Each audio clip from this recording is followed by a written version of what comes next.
Well, welcome to the show, and thanks for joining us. The president's vaccine mandate has put public health concerns on a collision course with personal liberty. The result? Americans who are refusing the vaccine are paying a high price, and companies nationwide are bracing themselves for more worker shortages. Dale Hurd has the story. 66 million Americans remain unvaccinated, and those on the job now face the prospect of unemployment and economic ruin.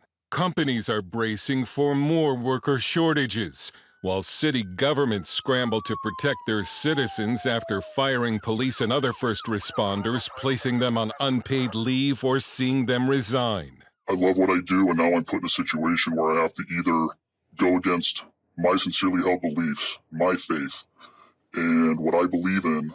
Joe Biden's vaccine mandate, however well-intentioned it may be, threatens to create even more suffering and misery in what has already been a very tough year. 40% of TSA employees have yet to meet the deadline to be fully vaccinated, which hits just before Thanksgiving. That's a recipe for holiday travel chaos. The fact that 40% of TSA's employees are not vaccinated, something's going to have to give. I'm really worried. Also facing termination, many airline pilots, teachers, doctors and nurses, and military service members. And I'm asking everyone who hasn't gotten vaccinated, please get vaccinated. That's how we put this pandemic behind us and accelerate our economic recovery. But outgoing NIH Director Dr. Francis Collins admits officials underestimated opposition to the vaccine. I wish we had somehow seen that coming and come up with some kind of a myth-buster approach to try to block all of the misinformation and disinformation that's gotten out there, all tangled up with politics, and which is costing lives. But those who believe the vaccine is unsafe or morally wrong say there wasn't ever really a choice. It wasn't a decision for me. There was no way I was going to put it in my body. Beth Faber was a producer at ESPN Radio for 29 years, covering college football championship games, the NBA, and Major League Baseball. A Christian, she was fired for refusing to be vaccinated. And once I knew what was in it, I knew that I would be sitting. There was no way I could inject it in my body. So they just let me go. Salary over, no benefits, no severance, after 29 years. ESPN says by not getting vaccinated, Faber chose to voluntarily separate from the company. A single mom with 2 kids in college as she homeschools her youngest, Faber now faces financial hardship after just recently losing her father. So everything's been, everything's been a little rough. So I haven't looked at the job stuff too much, but I'm getting there. Dr. Yaroslav Fleeter is a physicist and cybersecurity expert fired by George Washington University for refusing to be vaccinated. Fleeter grew up in communist Czechoslovakia and was a student leader during Czechoslovakia's Velvet Revolution. He says the vaccine mandate is the sort of thing a communist government would do. This is exactly what the communists of, in olden days, communists just did. That's how they ruled. And so when I saw that, I was quite surprised. Like, there's no way, absolutely no way I would actually comply with this. Just, you want to fire me? Fire me. Some states are fighting back with new laws blocking the vaccine mandate. Still, many legal experts believe the government will win. And if the mandate isn't blocked, millions of Americans not only face unemployment, but the possibility unemployment benefits could be denied. Dale Hurd, CBN News. Wow, what are your thoughts when you hear that somebody who used to live in a communist country would say only a communist country would do something like this? What are your thoughts? Well, we're getting into extreme responses to the pandemic, and the administration thinks that that we can solve all the problems if everyone gets vaccinated. Mm-hmm. But you see the depth of the anti-vaccine community, where here you have a mom with 2 kids getting ready to go to college and homeschooling another one, and she says, I'd rather get fired from my career than get this jab in my arm. So that shows the depth of it. And I don't think the current administration is really ready for that kind of backlash. Do you think because of all the opposition that they will like ease up on the mandates, or do you think they're going to continue to? I think they're going to through? continue. Yeah, I think they're actually going to double down. And you heard it in a press. It's not from the president, from the press secretary. You know, the major cause of death in our police force is COVID.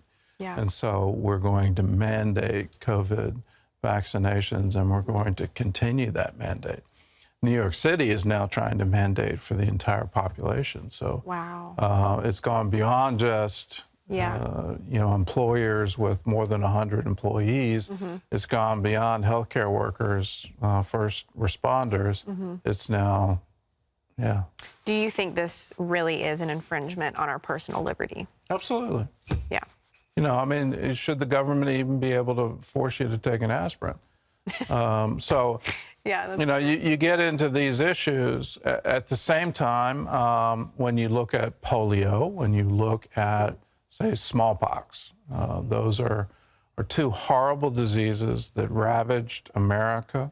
There was a vaccine mandate for both. And in that vaccine mandate, the vaccine was extraordinarily effective.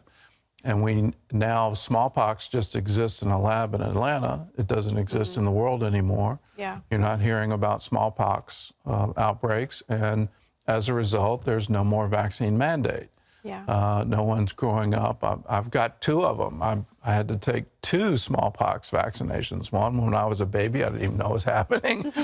Another one when I was going on an international trip, and my doctor really freaked out because it took, which means the first vaccine had not lasted in me. Wow. Yeah. So I'm one of the few walking around that's got 2 smallpox scars from the vaccine. Wow. Do I believe in the polio vaccine? Absolutely. That is absolutely needed. But we also need to be aware that if you're an adult and you has the vaccine expired for you is an open question.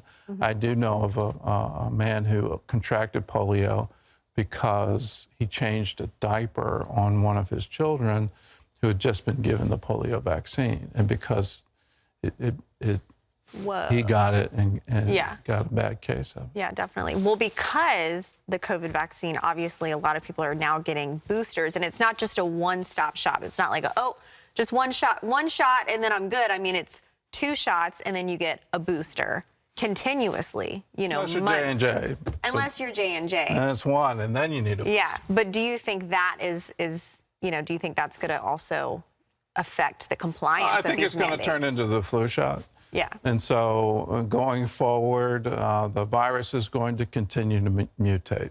It's been released into the general population. It's gone around the world. It's mutated several times. It's continuing. We're now hearing of a sub-Delta variant that's even more contagious. Jeez. So it's one of those, this is going to be with us for a very long period of time. And it's increasingly looking like it was coming out of the Wuhan Institute of Virology, that they did gain-of-function experiments. They did take a bad virus and try to get that into mice with human cells, and how all that happened is like this mad scientist movie gone completely wrong. But it's a brand new virus that humans have never had before. Yeah. It's a coronavirus, which means it mutates really rapidly. And so we're going to see the mutations going forward, just like the flu. You get a flu shot if you're in the at-risk population. So you get a flu shot every year. Are we going to, every 6 months, get a COVID shot? Yeah. Welcome to our new future. Welcome. Welcome. It's so wonderful. Count it all joy. You can always get the latest news and more if you want to track this wonderful virus and all the latest on the discoveries. Just download the CBN News app. Hello, I'm Gordon Robertson. Thanks for watching the video. Be sure to like, subscribe, and hit the notification bell for more encouraging videos like this one. Welcome to the 700 Club Interactive family, and God bless you.